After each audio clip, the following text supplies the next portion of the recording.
So, with so much that's already been done by the administration to address the border, what does all this tell us about the claim of the previous administration that legislation was the only solution? Well, here to discuss this is Congressman Brad Knott, who serves on the House Homeland Security Committee as well as the Judiciary Committee. He represents North Carolina's 13th Congressional District. Congressman Knott, welcome back to Washington Watch. Great to have you. Thank you so much. It's good to be here. Okay, let's see. White House Press Secretary Carolyn Leavitt and the president's border czar, Tom Homan, they were looking at two executive orders that the president was scheduled to sign today. Can you take us down that road? What were these executive orders? What more is he looking to do on our borders?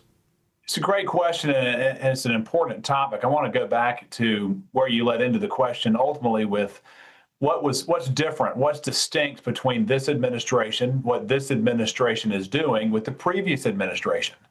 And the executive orders that we see today, they are in the same theme that President Trump has really been exercising the entire time he's been in office. All 100 days, he has been focused on making America more secure and making America more free.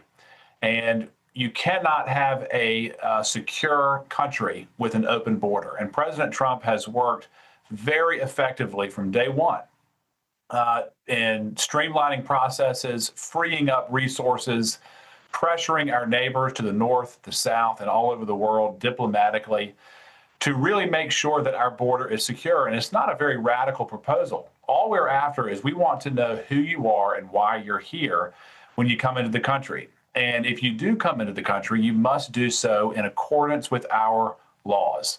The previous administration, as you alluded to, they did not only did they not enforce the laws, they worked very vigorously to deconstruct any legal enforcement. If you showed up on our border, you were going to get legal entry, or excuse me, you were going to be granted entry, whether or not you came through the, quote, legal process or the illegal process. And the harm that our country has faced is it's hard to quantify it. And the claim that Joe Biden made that it required new legislation was flatly untrue, and he knew it was untrue. He worked the entire time he was in office to welcome anybody who wanted to come to the country into the country, regardless of their legal versus illegal status. And President Trump has effectively stopped that effort. Yeah, and he continues. I mean, now the big news last week where we were seeing going after the sanctuary cities and all this kind of stuff. I mean, he's just been relentless to protect our borders, as you mentioned, as the previous administration did just the opposite. In fact, the Biden administration had claimed for years, really, that nothing can be done except legislatively. He spent 4 years blaming Congress for the immigration problems. And of course, today, and I'd like for you to respond to this, Homan and Leavitt both drilled the Biden administration and claimed that his purposeful open border policies were at stake here. So is the Biden administration now reaping what they've sowed, do you think? Well, really the country has reaped what the Biden administration sowed, and that's the real tragedy. We've seen that, again, this was a purposeful construct from Biden. They not only welcomed people into the country here illegally, they signed them up for government entitlements. They placed them in politically sensitive environments. They shuttled them all over the country. You're still seeing that. We just saw it with Judge Duggan in Wisconsin. What did she do? She actively worked to protect an illegal immigrant criminal from apprehension by ICE while that criminal's victims were in her courtroom. What an astounding metaphor. You have a judge who is actively working to subvert the law at the expense of her state, of her country, and the victims that she should be concerned about, who are American citizens. And that's really what should happen to these judges? Real quickly, what should happen to these judges? When you do things like that, that is a clear violation of the law. Her arrest and apprehension were absolutely appropriate. She worked dishonestly to thwart ICE in their investigation and their apprehension. And then she took the next step at trying to assist the illegal immigrant in flight. She absolutely should have been charged. And of course, everyone's innocent until proven guilty. But if my account is correct and what I've read is correct, she should be sentenced. It's absolutely outrageous what she did. And you cannot assist lawbreakers and claim to be loyal to the United States. Anyone who's here illegally should be reported. Well said. All right, let me shift gears for you. Our time is slipping away here. Of course, Congress is reconvening. My understanding, Speaker Johnson has met or perhaps is still meeting with President Trump to discuss the budget reconciliation bill. What can you tell us at this point about the bill's progress? What do you anticipate happening?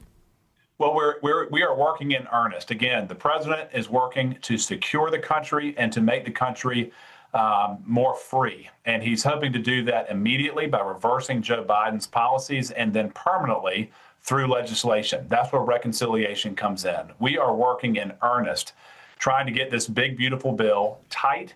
We're trying to get it across the finish line. And all the committees that I'm in, Judiciary, Homeland, and Transportation, are marking up bills this week to include in the reconciliation package. And so we're hoping to get this bill across the finish line in the coming weeks. Memorial Day is the target. We're working towards that. But again, a lasting, free agenda, a secure agenda, one that benefits the country and her citizens rather than the world is what we're after. And we're working very hard to achieve that. And what's your take real quickly, because I got one more question for you, with the Senate's role in this? What's going to happen on that side? We have worked with the Senate, leadership obviously has, and we have gotten very explicit agreement that more liberty, more security, spending cuts, et cetera, are top of their list too. So we expect them to follow the president's lead and to follow the House lead as we move through reconciliation.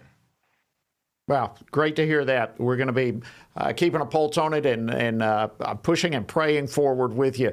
All right, on a real quick final note here, you recently called for Congress to reauthorize the Tax Cuts and Jobs Act. You put out an op-ed, in fact, today in North Carolina. Explain your position on that. What is this act, and how does it help your state? How does it help others? Again, the act is really the first term of President Trump when he enacted the tax cuts. Everyone felt the economic benefit, rising wages across every spectrum, robust job growth, robust job creation. There was really a vigor in the economy. I believe someone said that the animal spirits were back in the economy pre-COVID. And that bill had a 10-year sunset. And we're hoping to codify that bill on a permanent basis. Again, to really invigorate the economy, to invite entrepreneurialism, and to secure, again, a free economy for generations to come that will protect America and ensure her long-term prosperity. Fantastic. Congressman Brad Knott, North Carolina, I want to thank you so much for the great work that you're doing. And as always, thank you for joining us on Washington Watch. Great to have you. Yes, sir. Thank you.